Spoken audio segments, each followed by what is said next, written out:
If something is broken, it's because you broke it. Adam said that while standing next to the bookshelf, hands still in his pockets, his voice flat like he was reciting some familiar formula. No blame, no raised tone, just a simple law of physics he'd decided on long ago.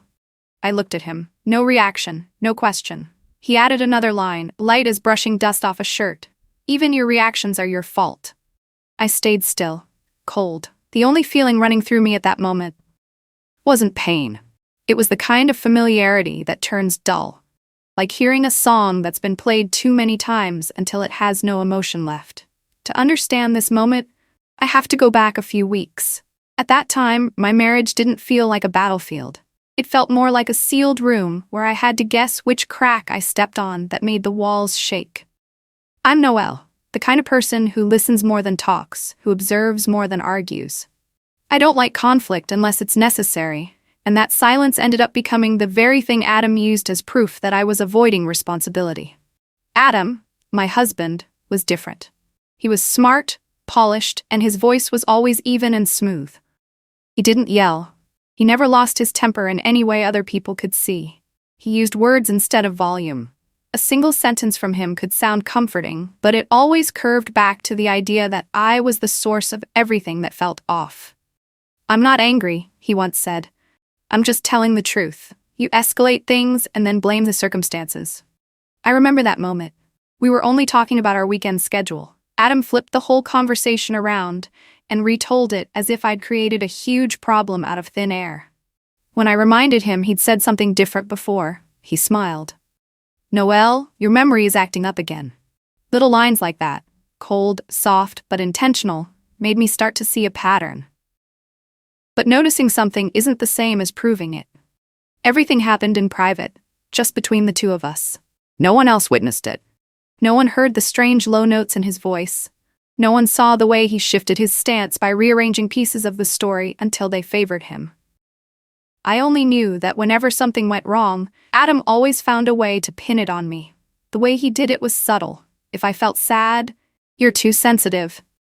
If I stayed quiet, "You're avoiding things." If I shared my opinion, "You're making a big deal out of nothing." If I tried to explain, "You're just making excuses again." And just like that, I was cast as the person creating chaos in my own life. He didn't yell. He just retold everything in a new shape, and that shape always had me at the center of the mistake. But what made me wary wasn't the things he said. It was the times he mentioned Miles, his best friend. Miles was the quiet type, the one who stood in the back and watched, sometimes dropping a sharp comment that made everyone pause for a few seconds. I wasn't close to him, but every time we met, he struck me as almost coldly honest. Even so, whenever Adam and I disagreed, he'd say things like, "Miles thinks you're overreacting too." Or, "My friends all say you make things hard for me." I didn't know if Miles ever actually said any of that. I only knew that Adam used his name in a way that made it harder for me to push back. If someone outside, especially someone so grounded like Miles, supposedly agreed with Adam, then maybe I really was wrong? But then there were these tiny moments, barely noticeable, that made me stop. Like the time Adam and I were talking in front of Miles. Adam retold an old story but tweaked a few details to make me sound more unreasonable. When he finished, I caught Miles's eyes. He tilted his head a little, like he was noting a glitch in the rhythm. He didn't say anything, but I could see he didn't fully buy what Adam was selling. Or another time, during a team meeting, Adam said I'd forgotten to send a file. I knew I'd sent it. But he told the story as if I'd never touched it at all. Miles was there, listening to the whole thing. His eyes dipped again. Moments like that were quick, soft as dust, but my body reacted to them. For the first time I thought, maybe someone else is starting to see what I've been seeing all this time. But it was just a thought. No hope, no assumptions. I knew how skilled Adam was at shaping the way people perceived him. I knew his calm voice could turn the truth into something blurry. And I knew I had no proof. At least not then. That scene in the living room, where Adam once again concluded everything was my fault, wasn't what caught me off guard. What made me stop, look up at him, and feel something shifting was the line he said right after. "Noelle, we need to prepare for the group project. You're joining us, right?" I turned to him, and for the first time, I saw a faint edge of urgency underneath all that calm. A group project. With his friends. With Miles. Adam wanted me there. He wanted me in the group. He wanted something. I didn't know why. But I could feel this clearly. That invitation was going to open a crack he didn't expect. A crack that would lead to a place where the truth was no longer his to control. I agreed to join Adam's group project, not because I wanted to, but because I wanted to understand why he insisted on it. That thought sat in the back of my mind for days, even as the same old patterns kept showing up, clearer each time, like Adam was speeding up the cycle. The group's first meeting was set for a Friday night. We arrived 10 minutes late. When everyone at the table turned to look, Adam gave a polite smile, apologized, then leaned toward me just enough so no one else could hear. Because you took too long to get ready. I remembered standing in front of the mirror for not even 5 minutes. He was the one who changed shirts 3 times. But that line came out fast and clean, like he'd planned it in advance. I didn't respond. Not because I was weak, but because I knew any answer I gave would be twisted into another example of how I make everything complicated. A few days later, Adam got a late payment notice for a fee he was supposed to handle. He opened the email, sighed, then looked at me with this tired expression. Noelle, he didn't remind me. I looked at the email in his hand. It was sent straight to his personal inbox, nothing to do with me. But he said it so softly that it sounded like an obvious truth, like it was somehow my job to track every detail of his schedule. The breaking point came one evening when we were talking about tasks for the group project. Adam seemed tense as the deadlines piled up. He stopped mid-sentence, took a slow breath, and his jaw twitched like he was holding something back. I didn't even get a word out before he exhaled. You're stressing me out. Not loud, not harsh, just a sentence placed perfectly so the whole atmosphere shifted colors in an instant. I sat still, listening to the words he wanted to pin into my mind like a definition. Adam's spoken words were sharp, but his messages were even more precise. He had this habit of sending long messages at night, so long that I had to keep scrolling just to reach the end. Those messages always followed the same structure, so predictable that I could guess the next line before reading it. The first part was sweet, full of lines like, I know you're trying, I know you don't want to upset me. The middle part shifted the nature of what happened, rearranging every piece of information. Something as simple as me asking about a meeting time could be rewritten into, Noelle, you're overreacting to small things again. And the final part always ended with the same conclusion. I'm not blaming you, but you need to understand where the fault is. I read everything, saved everything, not to use against him, but because I needed something with clearer shape than my own feelings. But I never showed anyone. It was the dark space between the two of us, and I thought that if I brought it outside, people would see me as someone picking apart tiny things. Strangely, I found myself talking to Miles more and more. Not deeply, not privately, just 2 people who happened to be in the same group. Miles had this way of looking straight at someone when they spoke, but not in a probing way. He listened like he was trying to find the most reasonable part of the story. I wasn't close to him, but I respected that clarity. Miles was always polite with me. I even felt like he understood I wasn't someone who liked noise. One time, during a group meeting, when everyone was arguing about how to divide tasks, I just sat quietly. Miles looked at me and asked gently, Noelle, what do you think? As if my opinion carried the same weight as everyone else's. I said a few short sentences and he nodded like, yeah, that makes sense. That was it, but that small respect surprised me more than I wanted to admit. Then Adam started using Miles as a shield. Miles thinks you're overdoing it. My friends all say you're hard to deal with. At first I stayed quiet because I wasn't sure whether Miles actually said any of that. But every time Adam said something like that, I glanced over to see Miles's reaction, if he was there. There was one moment when Adam said, the whole group thinks you're too sensitive, and Miles was standing by the kitchen counter. He was opening a can of sparkling water, and he froze halfway. Just for half a second. But enough for me to know he wasn't comfortable with that sentence. He didn't contradict Adam, but he didn't confirm anything either. I started noticing how Miles's eyes changed over time. Not the eyes of someone taking my side, more like someone putting pieces together and realizing they didn't fit the way someone else claimed. Once I accidentally overheard a conversation between them. Adam was retelling the story about me forgetting to send the file. He told it like I'd neglected my responsibility. I stood in the hallway listening to his steady voice. But what made me stop wasn't Adam's words. It was Miles's reaction. That's odd. He said it slowly, short, like placing a question mark on the table. Not doubting me, doubting the way the story was being shaped. The moment that made me stop completely happened during our third group meeting. Adam was explaining a mistake in the task list, and as usual shifted the story to make it seem like I was the one causing delays. I didn't say anything. I looked down at the notes, flipped a page. When I looked up, I saw Miles watching Adam. Not with his usual look, not annoyed, not angry, but confused. It was the look of someone realizing a puzzle piece he'd always assumed was correct, didn't actually belong where it was placed. That was the first moment I saw it clearly. Miles no longer fully believed what Adam said. A tiny crack formed right then. Small enough that Adam didn't notice, but big enough for me to feel the truth starting to carve out its own path. And for the first time in months, I felt like someone besides me saw something. Not the whole picture, but the first off-key note. That week's group meeting was at our place. Adam said it was to make things easier for me, but I knew it was just another way to keep everything in his domain. I spread the documents across the table and prepped my part of the work. Everything seemed normal until Miles said he needed to merge all the files before sending them to the group.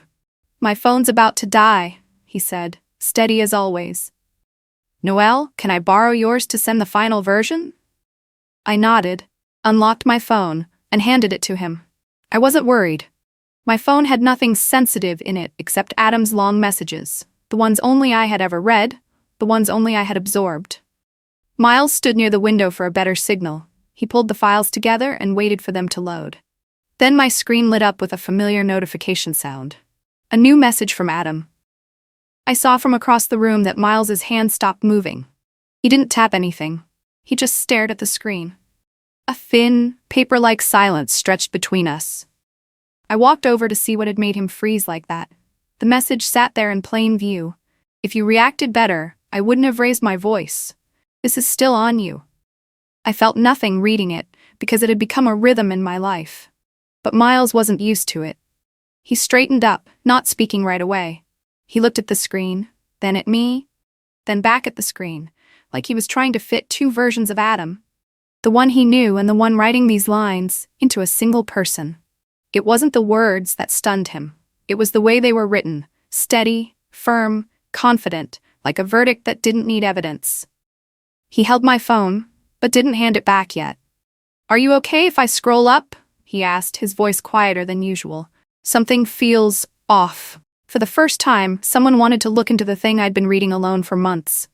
I didn't know if the feeling was relief or fear, but I nodded. Miles scrolled up. The message before it was a long one from Adam. "I understand you. I know you're trying to be good, but you need to recognize how your reactions make things harder for both of us." Miles read the whole thing without interrupting. I stayed silent too, letting him hear that tone with his own instincts. He scrolled again. Another line. "You always make things bigger than they are. I speak gently and you still go the wrong direction." Then another. "I already told you. I'm not angry. But if you were calmer, I wouldn't have to say these things." Line after line, things I'd grown so used to that I stopped noticing how distorted they were now being seen by someone on the outside. And Miles read them with a silence so heavy it felt like he was holding back a verdict. He stopped when he reached the part where Adam rewrote last week's problem as my fault, the same problem Miles had witnessed himself, in a version completely opposite from Adam's. I saw Miles's throat move, like he was holding down a reaction. He took a small breath and set my phone on the table. When he looked up, his eyes didn't look the same as before. "You know," he said slowly, "Adam doesn't sound like this in real life." I didn't respond. I wasn't the one who needed convincing. Miles kept scrolling through a few more sections, this time without asking because my eyes had already told him I didn't object. The more he read, the tighter his expression became. Not anger, not disappointment, something more precise, recognition. Recognition that what Adam told us, told him, told the group, told everyone, did not match what he wrote to me. Two versions, two narratives, two truths that didn't touch. The more he read, the more he saw the pattern repeat with an almost unsettling perfection. Sweet at the start. Twist the event, assign the blame. No matter the situation, no matter the scale, the structure stayed the same. I wasn't misremembering. I wasn't overreacting.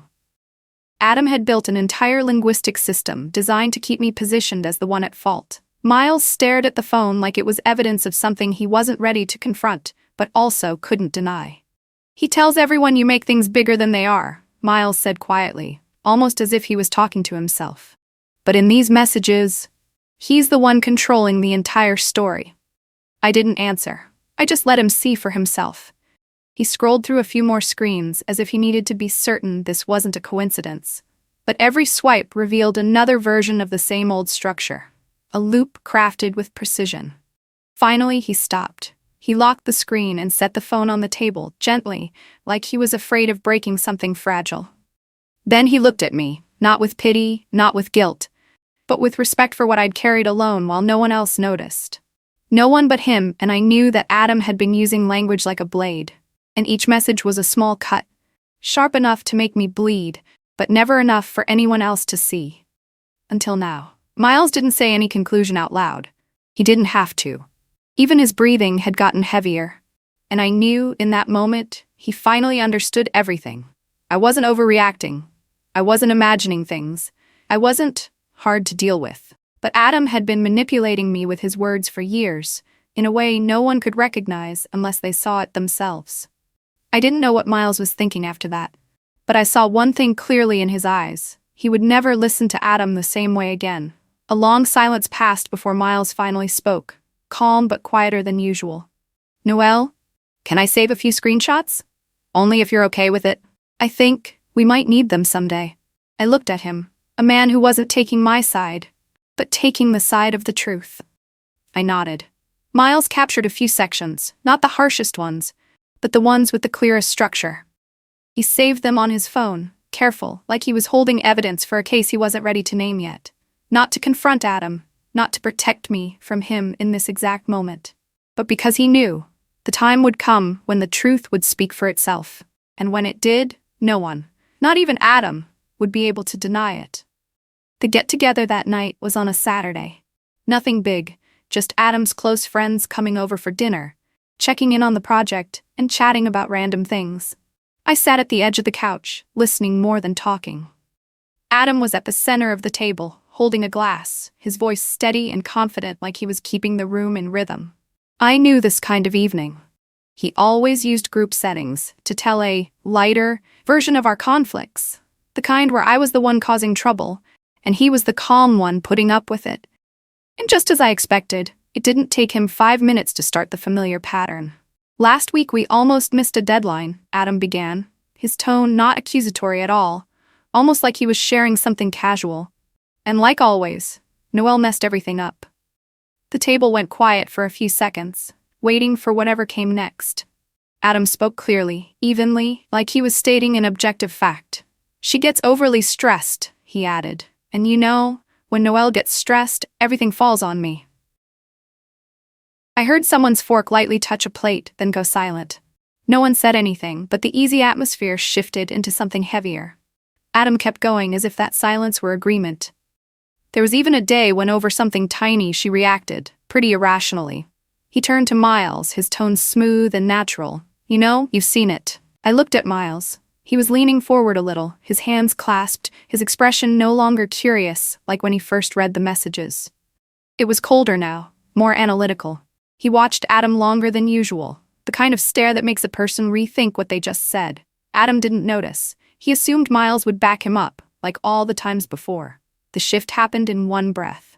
Miles set his glass down. Not hard, not loud. Just enough for everyone at the table to turn toward him out of instinct. "I've seen it," Miles said slowly, each word clear, "but not the way you're describing it." The room froze. A tension pulled tight between two men who always stood on the same side. Adam frowned, just slightly. "What do you mean?" Miles didn't answer right away. He opened his phone, scrolled for a moment, then stopped at a screen showing a familiar message. He didn't look at me. He looked straight at Adam, as if making sure there was no space between his words and the truth he was about to lay out. "Here," Miles said. "Let me read something to everyone." I saw Adam's throat shift, a tiny movement, but I recognized it instantly, the subtle sign of unease he always tried hard to hide. Miles read slowly, evenly, without adding a single word. "I understand you. I know you don't want to upset me, but you have to see that your reaction is the reason things get difficult." The room went completely still. No one spoke, no one gave a nervous laugh, no one tried to change the topic. Miles continued. "A message you sent Noelle. Same structure as all the others. Sweet at the start, twist the event, and in the end, assign the blame." Adam opened his mouth, but no words came out. It was the first time I'd ever seen him truly lose his footing. "Tonico que ritnio vikak Noelle la moithu sai," Miles went on, his tone never rising. "But what you write doesn't match what you tell us." Someone in the group muttered, "Is that really your message, Adam?" Adam leaned forward a little, trying to pull himself back into that calm persona he always held on to. "You don't understand the context," Miles cut him off. "For the first time that night? Don't. These are your own words. No one can twist them except you." He set the phone on the table, the screen still lit, the message sitting there like a piece of evidence that couldn't be undone. I stayed still. My hands didn't shake. I didn't defend myself. I didn't argue. I didn't rewrite anything. For the first time, the truth stood up without me having to speak. A man Adam trusted. A man he'd used as a shield. A man he believed would stand with him no matter what. Now he was the one saying, "No, that's not the truth." Adam turned to me, like he was waiting for me to rescue him from the corner he'd been pushed into. But I just looked back at him with an expression he'd never seen on me before. Steady, cold, no longer needing his validation. "You're not going to explain anything?" he asked, his voice already different. I tilted my head slightly, as if he'd asked something unnecessary. "Explain what?" I said, calm. "You wrote it." That sentence pushed him back half a step. Not with his feet, but in his eyes. No one at the table said anything else. They didn't have to. The evidence sat right in front of them, spelled out in the messages Adam had typed for months, for years. Finally, one friend spoke up. "Adam, it's hard to call this a misunderstanding." Adam turned to Miles. "You really think I'm trying to blame her?" Miles replied without blinking. "I think you've done it so often you think it's normal." There was no shouting, no dramatic exit, no broken glass. Just the truth standing quietly in the middle of the room, heavy enough that no one could step around it. Adam opened his mouth, closed it, opened it again. Still no words. Not because he wasn't smart, but because for the first time in years the story wasn't in his hands anymore. He couldn't twist the events. He couldn't call me too sensitive. He couldn't use his friends' names to legitimize his version. His own words had turned against him, and no one in that room could deny what they'd just heard. I leaned back in my chair, my eyes never leaving Adam. Not to win, not to watch him fall, but because I needed to witness the one moment in our entire marriage when the truth stood on my side without me having to say a single word. After Miles set the phone on the table and the silence dropped like a heavy curtain, Adam tried to grab control again. He sat up straight, adjusted his collar, and spoke in the tone I knew too well, the tone that had made me doubt myself for years. "Noelle, you misunderstood me." The sentence was as familiar as air. But that night, it no longer worked. No one in the room spoke up for him. No one nodded. No one tried to smooth things over so he could save face. The same people who once believed every word he said were now sitting in a quiet distance, as if replaying old stories in their heads and wondering if they were ever true to begin with. Adam looked around, waiting for someone to react. But the silence became the clearest answer he could get. Miles didn't add anything. He just watched Adam with the look of someone who wasn't shocked or betrayed anymore, just someone who had finally understood what had been bothering him for months. Adam turned to me, a hint of urgency he couldn't hide fast enough. "Say something," he pushed. "You know things aren't the way they think." I set my glass on the table. The soft tap was enough to pull everyone's eyes toward me. I hadn't spoken all evening, and my silence only made Adam more unsettled. I looked at him, not angry, not hurt, just steady, clear, cold. "You wrote what you wanted to believe," I said, "not what actually happened." The words slipped through the air like a thin thread, but sharp enough to make the entire room pause. Adam opened his mouth to answer, but this time nothing came out. There was no explanation he could use. No angle he could twist fast enough to save himself from his own writing. I stood up, not hurried, not making a single unnecessary sound. Adam leaned forward slightly, as if he could stop me with one more explanation. Noelle, I walked past him. No glance, no hesitation. I didn't need to raise my voice. I didn't need to add another line. I didn't need to prove I was right. My leaving was the most complete answer I could give. For our entire marriage, Adam held power by controlling the story. He retold it, rewrote it, reshaped it until people believed his version of events. But tonight, as I stood up and walked away, the story stopped belonging to him. I heard a quick, uneven breath from him behind me, like he'd just been pulled away from the familiar position of being the one in control. I didn't turn back to check. I didn't need to see his expression. I knew what was happening. Adam was losing the thing that matters most to people like him, the ability to define the truth. I took 3 steps before Miles spoke, his voice low but sharp enough to cut through whatever last thought Adam was holding on to. You should read over what you wrote. Just one sentence. No judgment, no accusation, but strong enough that anyone listening could tell. This wasn't a misunderstanding. This was a truth Adam created with his own hands. I didn't look back to see his reaction. I didn't need to look at the faces of his friends. I just walked to the door, grabbed the handle, and opened it. The night air hit my face, cold. But it was a clean cold, a clear cold, a kind of cold that made me feel more awake than I had in months. I stepped outside, leaving behind the words, the stories, and all the years I'd spent wondering whether I was the one who caused everything. As I walked down the steps, I had only one thought. When the truth carries his signature, I don't need to win. I just need to walk away. And I really walked away. Not carrying the invisible accusations he'd put on me. Not carrying the urge to explain myself. Not carrying the role he once assigned to me. The moment the door closed behind me, the power in the story changed hands.